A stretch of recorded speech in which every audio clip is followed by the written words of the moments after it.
So this is the fourth and last session of this Praying to God, Loving God, Living God series. And we've covered quite a bit in the previous sessions. And for this session, I kind of hope to make it as direct and full as possible. So I'm not going to necessarily repeat everything I've said in the previous sessions, but we'll definitely with our whole beings drill into the absolute. So that's what's going to happen within the next 2 hours. So let's get onto it. Into it or onto it. I'm already in trouble with these little words. Sometimes I think of I might be reading something and I stop thinking, should it be in or at? Cannot be in. How could it possibly be at? Something like this. I'm constantly in trouble with these little words of English. Anyway,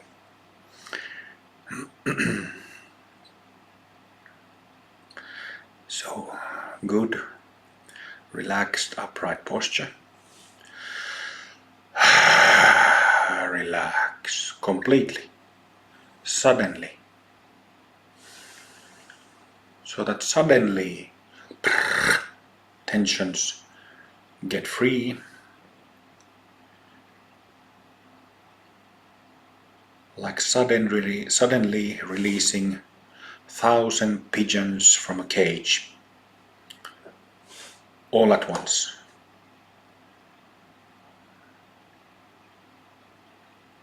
So not taking 5 minutes or 15 minutes to relax, but suddenly.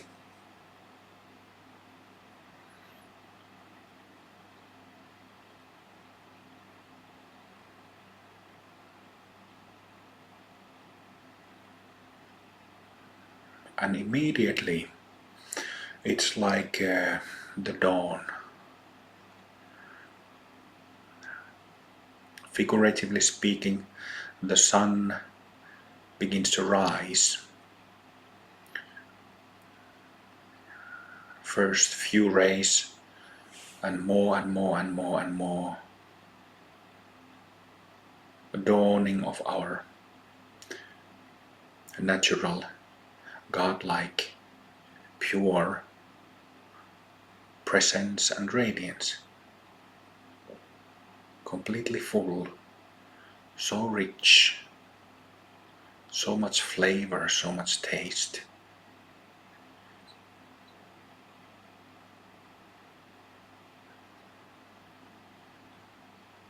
And it's not a mental thing alone. Definitely not a mental thing. By which I mean that it is not something that happens like it's not only in the presence of thoughts or absence of thoughts, but it's also very physical and very emotional. And by saying emotional, I don't mean that there should be some big emotions. They can be, and that's fine. If you shed a tear, that is perfectly fine, let that happen. If you begin to laugh, let that happen as well.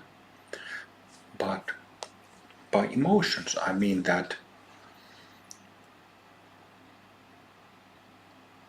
energy, how we experience emotions, emotional energy, is part of that dawning of the sun, internal sun, God inside us, and the shining of that sun, that purity, that divinity. Thinking mind, feeling mind, that of emotions, even that of physical tissues, flesh and bones.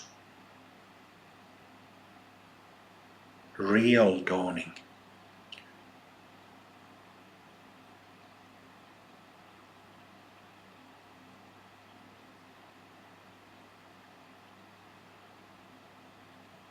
And it's completely pristine.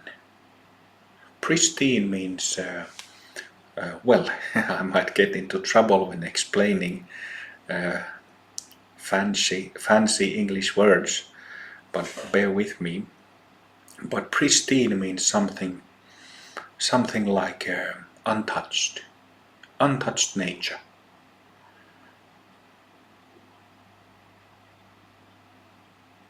Early in the morning, when sun begins to dawn, there is dew on moss, dew on grass.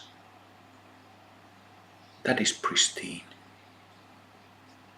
pure, completely natural, grounded, radiant,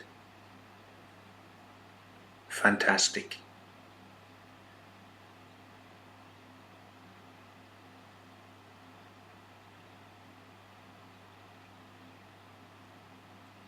Easy to appreciate, easy to recognize that value.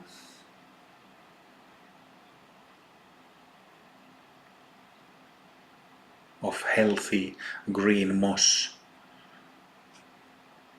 few drops of dew on that moss, and rays of sunlight hitting those small drops of dew. Very easy to appreciate. Same in each one of us.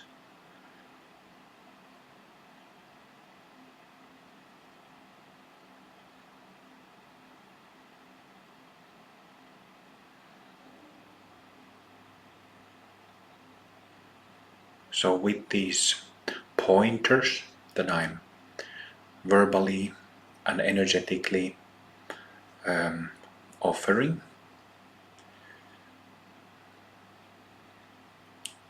very easy to discover this godlike, wonderful and wonderfully at ease, this nature of ours.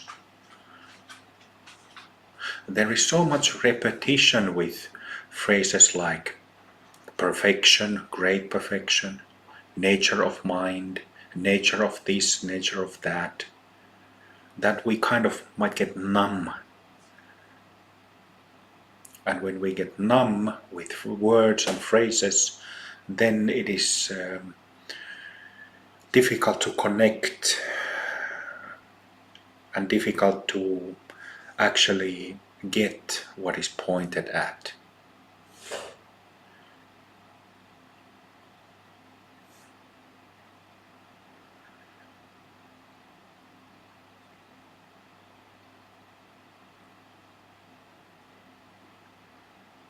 Also, because of the complexity of our psyche and mind, and that it easily gets entangled and caught in the net of delusion and trauma, us human beings get stuck very easily. But nevertheless, we have this pure, fundamental, wonderful, radiant, loving, utterly good nature, which is God-like nature.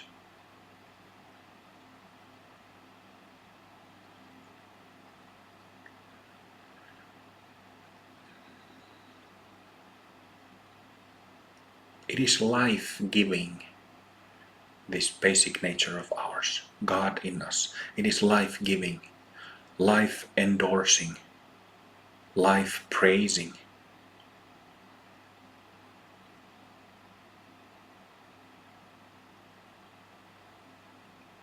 Gives space, gives room, gives peace, gives love, understands, considers, doesn't immediately judge anything.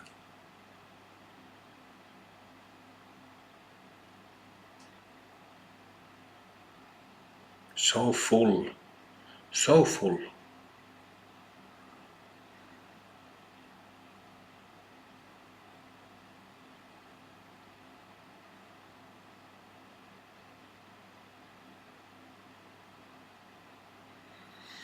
And every natural thing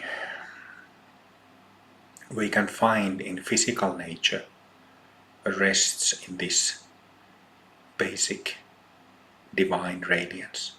Every single thing.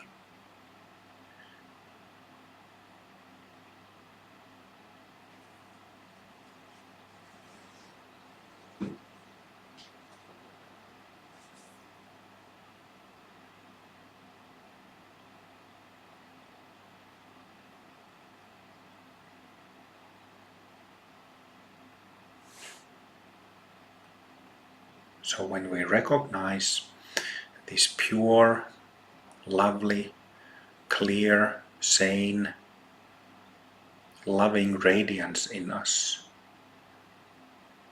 experience in us, we automatically get connected with life around us. So the disconnection ceases. Self-delusion and being in trauma, having trauma, is disconnection, isn't it?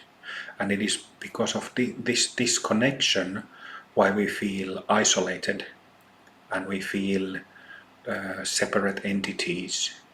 We feel ourselves as separate entities, separate from others, separate from life around us.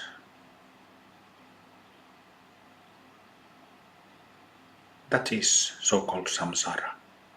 And then we start going, like the term samsara implies, we start going around and round, around and around with self-centered and self-based thoughts and reactions. That's how simple the mechanism is. But it traps everybody. It traps everybody. Unless you have been born as a fully enlightened so-called avatar, then it doesn't trap. Not even for an instant, but otherwise it will.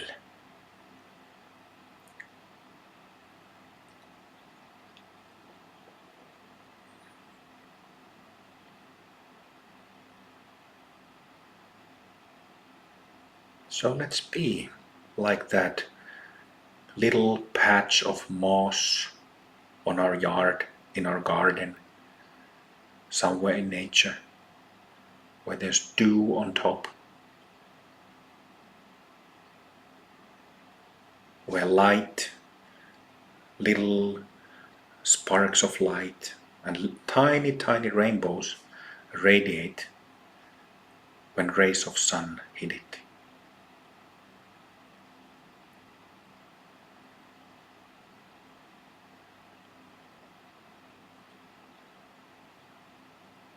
You don't need to think or analyze, just feel that. Just drop, let that mind that goes around and around, let it drop. But don't try to drop it. Just with your body, feel what I'm pointing to.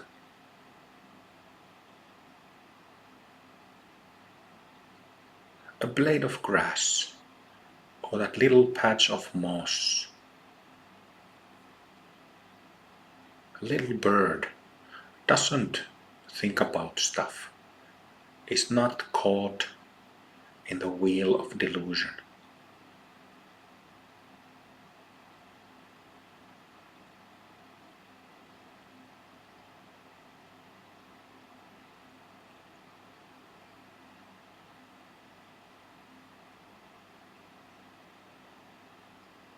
So be like a blade of grass, be like a little frog, be like a little bird.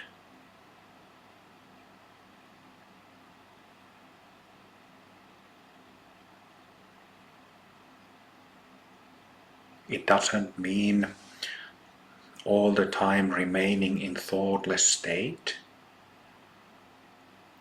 but these pointers will give you something to work on, to discover that pure nature, and discover again and again and again throughout our daily lives.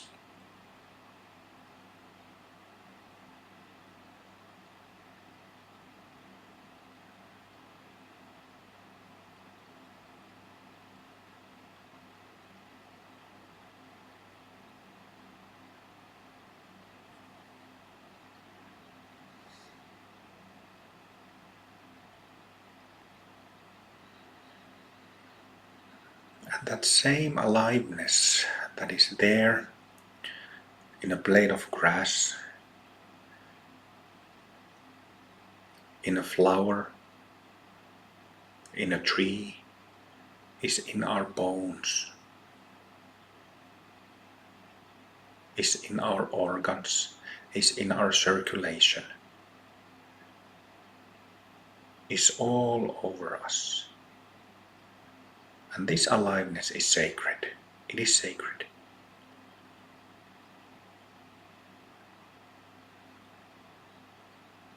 Completely sacred. You feel your body, you look at your hands, you look at your body. It is holy.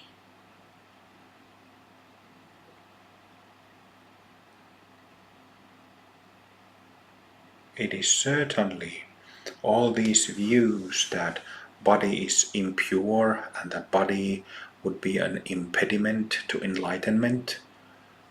Please forget that kind of nonsense. It needs to stop. All aspects of our bodies, including sexuality, sexual organs, also sacred, holy. Not problematic in any way.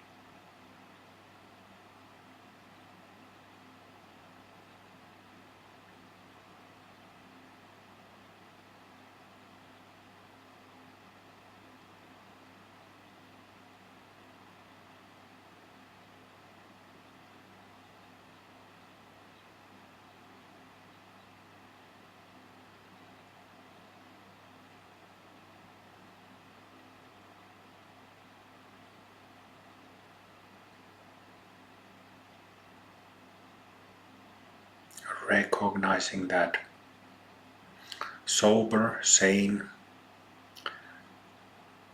pure, loving, and grounded radiance in our bone and marrow and flesh, in our thinking energy or thoughtless energy, and in feeling energy, emotional energy.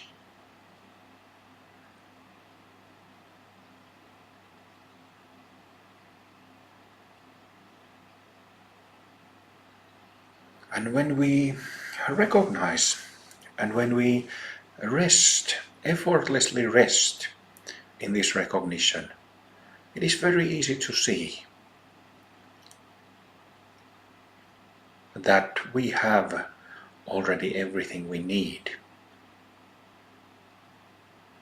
There is a saying, very widely used ancient saying, that God, Guru, and Self are the same.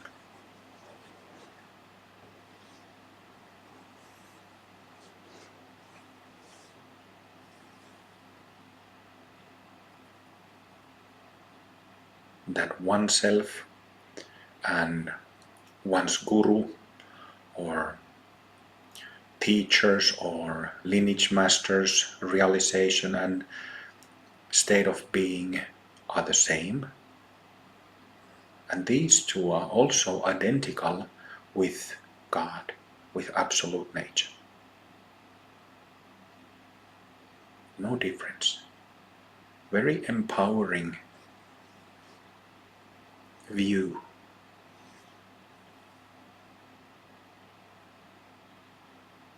in Buddha Dharma, according to which we practice in Amrita Mandala, we have these different refuges, 3 refuges and 5 refuges specifically in Amrita Mandala. But all of these 5 refuges are in us.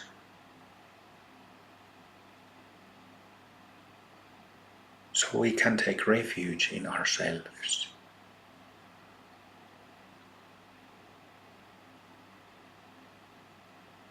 We can take refuge in our own God-like nature.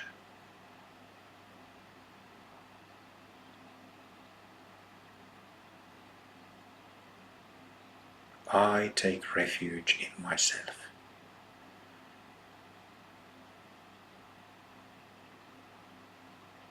I take refuge in my body.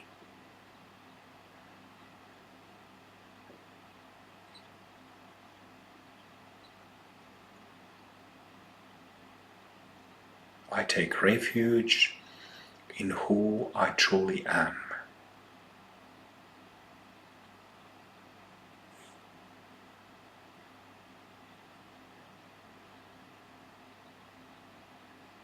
I take refuge in the absolute basic nature that I already have.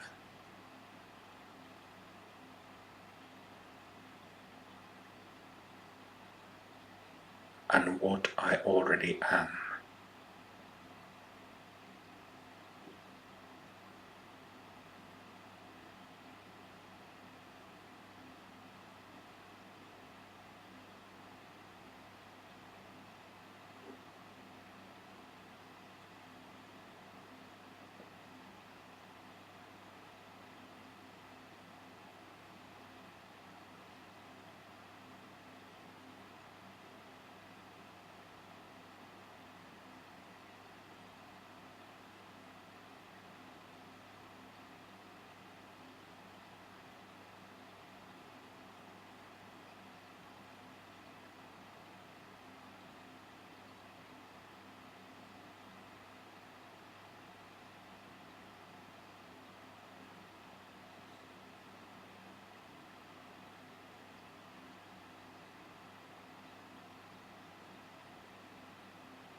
Stay with the recognition, with the experience. Lie down.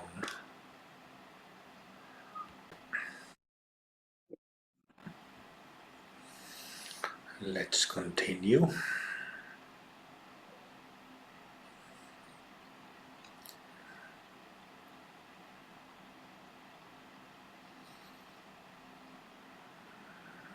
So, here we are tapping into this godlike, pure nature of ours that is shared by all beings and all things.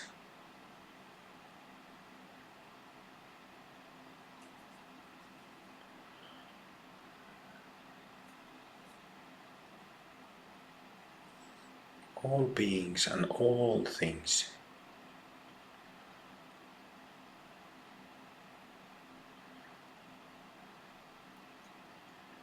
Everyone who we have ever met or who we meet has this nature.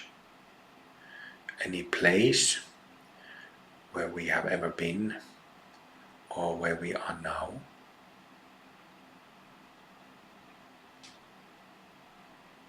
totally pure.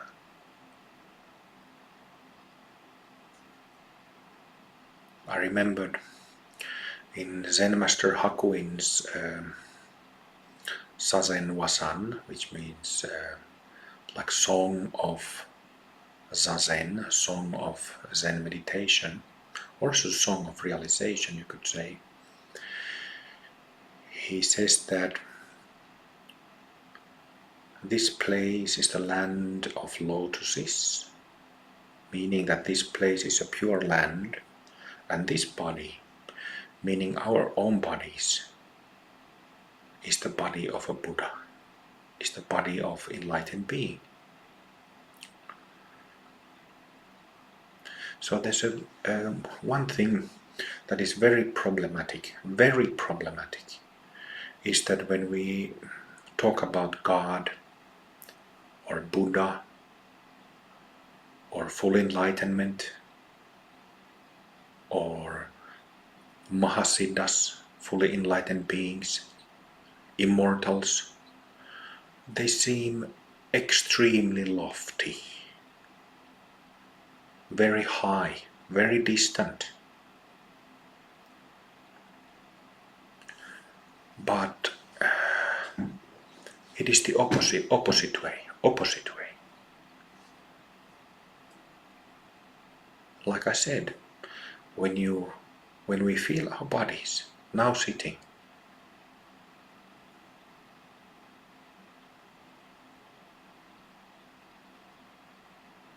when we sleep, when we act, when we make love,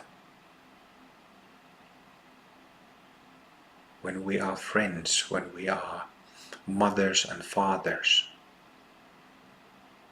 when we are companions, when we do nothing at all,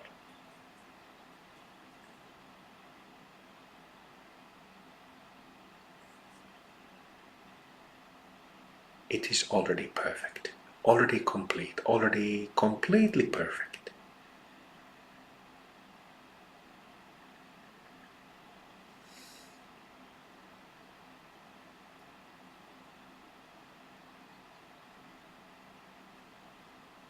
And this complete perfection totally illuminates all things samsaric, all things based on self, all things based on psychic hurt, trauma.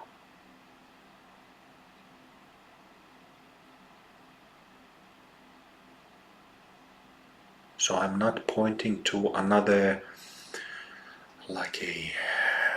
often when people learn and hear about this absolute perspective, they romantically fall in love with it. And they start repeating these phrases to themselves like parrots.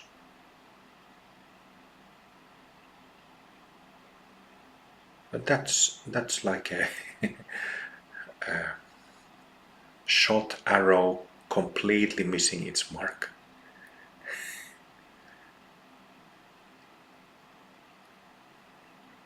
But my point is that it is so simple.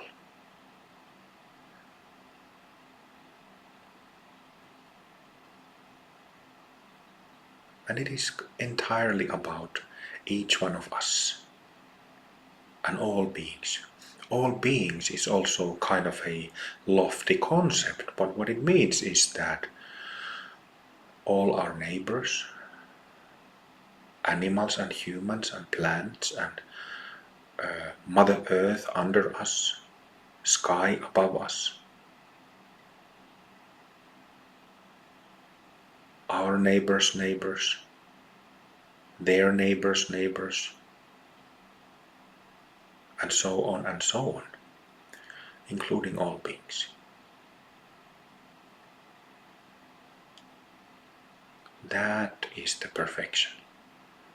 Not some great palaces in heavens or in astral realms made of diamond and gold and fancy brocades, and easy to miss a point if that confusion is there. Easy to totally miss the point.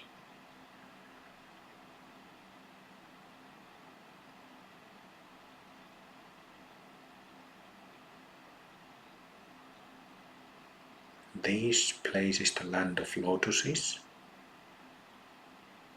and this body is the body of the Buddha.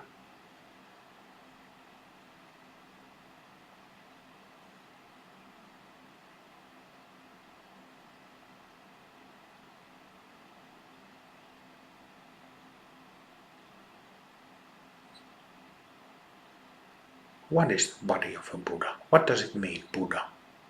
What does it mean, immortal?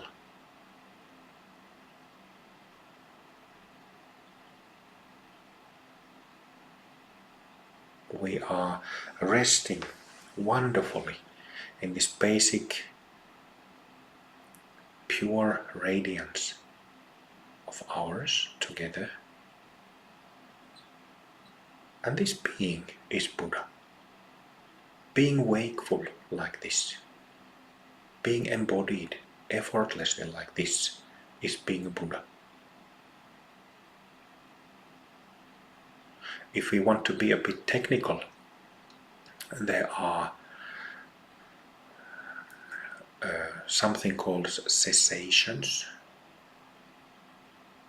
when the selfing mechanism and then trauma mechanism ceases for a short period of time, long period of time, or ceases completely. To be technically exact, that is when we are really Buddhas. But even if there is some mental activity, some thought associations, some ideas, impulses, but even if we mostly rest with our bodies and minds in this natural clarity, pure radiance, I would say this is recognition of oneself as a Buddha, wakeful being.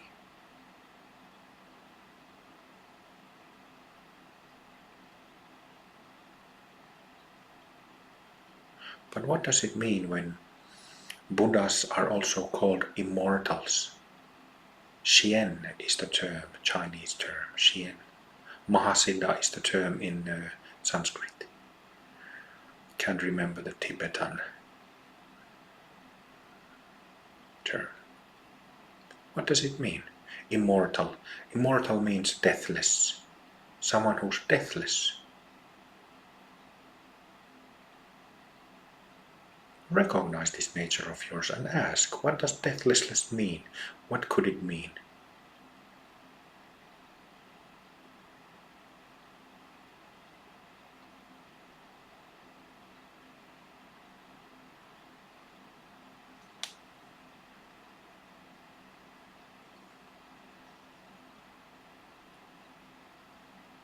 What does immortality mean?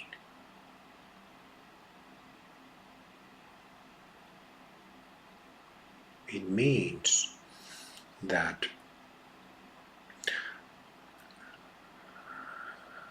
the clarity of mind or wisdom is realized, is seen, selflessness of all thoughts, emotions, and subtle energy is seen, result of a vipassana process. It means that psychic injuries or traumas are healed from the meridian system, also known as astral body. And it means that this clarity of mind, so-called wisdom mind,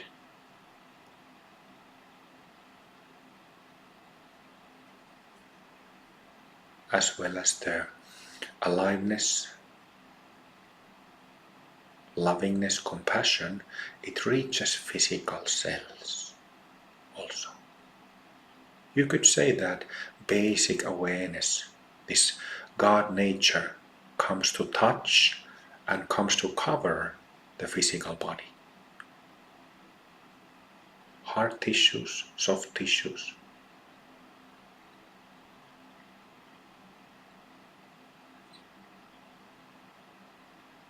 You're feeling it as we speak. It's easy to feel that, oh, it touches the physical body too, it covers the physical body too. And because of this we can glimpse to what this immortality means. When we have cessations, these short or long periods when the mind and the psyche ceases, then it is very easy to see what this deathless nature is and how we can become deathless,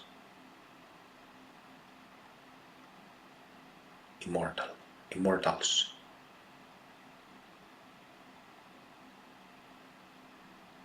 But still, it is not about levitation or flying carpets or something lofty, fancy, metaphysical. It is about that little patch of moss, drops of dew,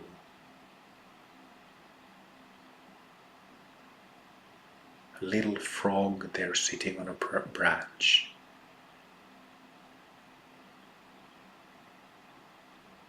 little birds jumping on branches, there being a breeze, our own hearts pulsating, inhaling and exhaling.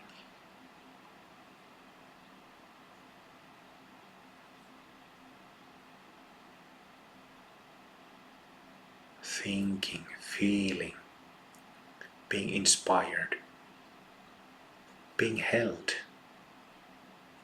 and being the one who holds.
So that being the case, we already took refuge in ourselves. I take refuge in myself because my mind is sacred, is that of a Buddha.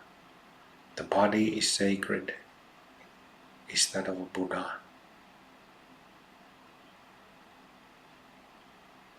I take refuge in the aliveness of the body, my own body. I take refuge in the pulsating heart. I take refuge in the flowing of the breath.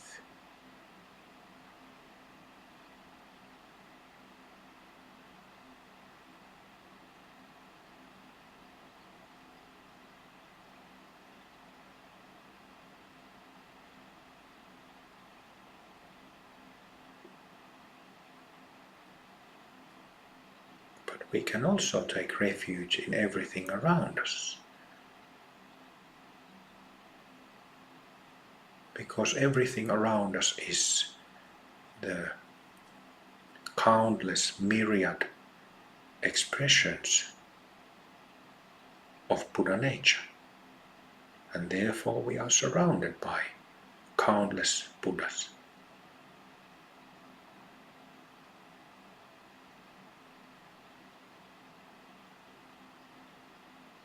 I take refuge in the life around me. I take refuge in the air. I take refuge in earth that I sit and stand on, sleep on. I take refuge in the space and stars. I take refuge in the sun and moon.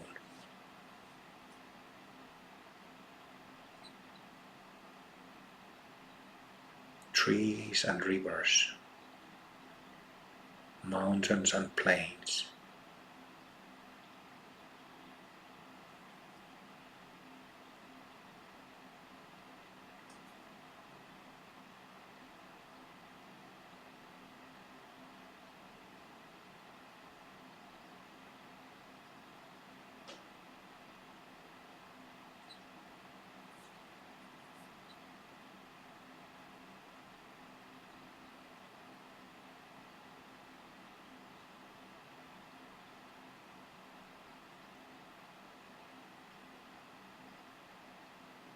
I take refuge in all things. I take refuge in all beings.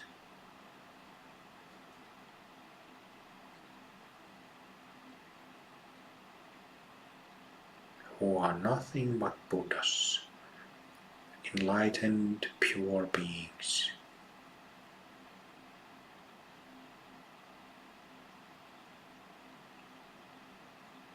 Wonderfully loving beings.